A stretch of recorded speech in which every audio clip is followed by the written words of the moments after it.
안녕하십니까, 여러분. 왕조의 번영을 위해 후궁을 두는 것이 당연했던 조선시대, 그 상식을 깨뜨린 단 한 사람의 임금이 있었습니다. 조선 왕조 500년 수많은 왕과 왕비 중 제18대 임금 현종은 오직 한 명의 왕비만을 평생 곁에 두었습니다. 오늘은 조선 역사에서 가장 특별한 부부, 현종과 명성왕후 김씨에 대해 자세히 알아보려 합니다. 현종은 조선 제18대 임금으로 역대 임금 중 유일하게 외국에서 태어난 왕이었습니다.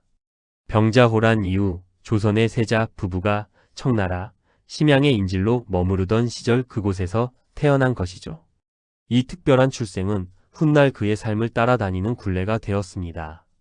아버지 효종의 갑작스러운 죽음으로 현종은 고작 18세의 나이로 조선의 왕위에 오르게 됩니다.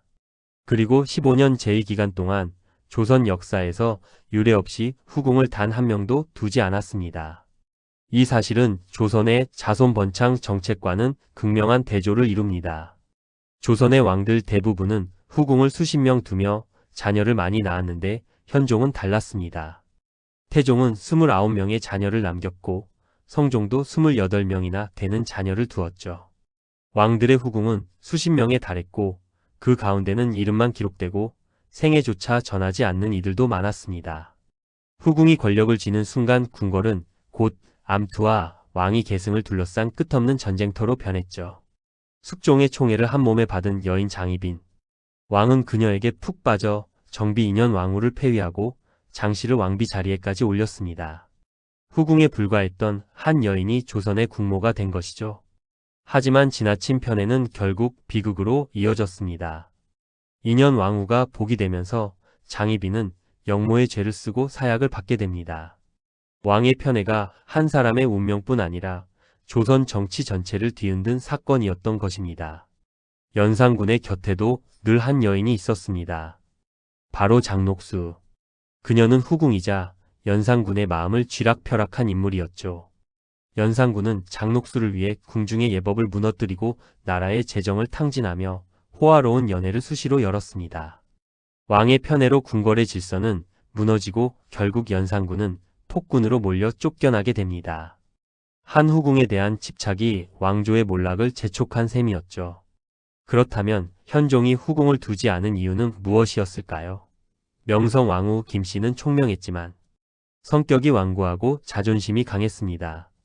정치적 입김과 국내부에 대한 장악력이 컸다는 기록이 남아있죠. 대표적인 사건이 바로 홍수의 변입니다. 그녀는 인평대군의 세 아들을 궁녀와의 불륜으로 몰아 아들 숙종의 왕권을 지키려 했습니다.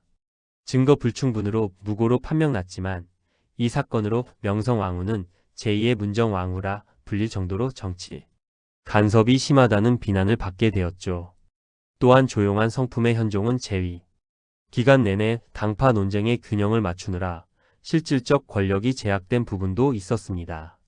명성왕후의 권력과 힘이 궁에 후궁을 들이지 못하게 했다는 후대 사학자들의 해석도 있습니다. 실제로 조선 왕조실록에는 현종이 후궁을 두고 싶어 했고 후궁 간택 직전까지 간 적도 있었다는 기록이 남아 있습니다. 하지만 명성왕후의 지시를 받은 한 신하의 반대로 실패했고 현종이 그 신하를 한참 동안 째려봤다는 기록도 전해집니다. 그럼에도 불구하고 현종과 명성왕후는 사적으로는 부부 사이가 원만했다고도 전해집니다. 왕이 단 한 사람만을 바라본다는 사실은 백성들 사이에서도 미담처럼 회자되었죠. 하지만 아이러니하게도 이 사랑은 아들인 숙종에게 지나친 집착으로 이어졌습니다. 숙종은 어머니의 간섭을 부담스러워했지만 결국 명성왕후의 그림자는 숙종의 치세 전반에 드리워지게 됩니다. 1683년 아들 숙종이 병에 걸려 위독해지자 무속 신앙을 신봉했던 명성왕후는 어머니가 갓을 쓰고 호치마 차림으로 물벌을 서야 한다는 무당의 말을 따릅니다. 혹독한 겨울 얇은 옷차림으로 물벼락을 맞은 명성왕후, 그 후유증으로 독감에 걸려 불과 42세의 나이로 세상을 떠났습니다. 화려했던 그녀의 삶은 기이한 의식과 함께 허무하게 막을 내린 것이었습니다. 명성왕후의 이러한 행동은 나비 효과가 되었습니다.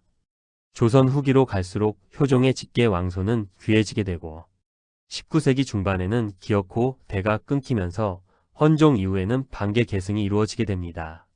현종이 후궁을 두지 못한 것, 명성왕후가 왕실을 생각하지 않은 이기적인 행동으로 치부될 수 있었던 이유가 바로 여기에 있습니다.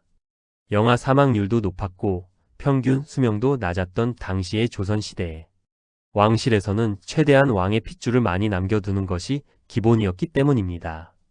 궁중 권력을 움켜쥔 그녀의 그림자 뒤에는 온순한 임금과 집착으로 간섭받던 아들이 있었습니다. 이 특별한 선택은 과연 사랑의 결과였을까요? 아니면 권력욕의 발현이었을까요? 현대의 관점에서 보면 일부일처제로 끝난 현종을 재평가받게 만드는 긍정적인 면모도 있으나 당시 기준으로 보면 왕실의 미래를 생각하지 않은 선택이었던 것도 사실입니다. 현종과 명성왕후의 이야기는 사랑과 권력, 개인의 행복과 왕실의 책임 사이에서 고민했던 한 시대의 초상을 보여줍니다. 오늘 이 이야기가 여러분에게 역사를 돌아보는 계기가 되었기를 바랍니다. 시청해 주셔서 감사합니다.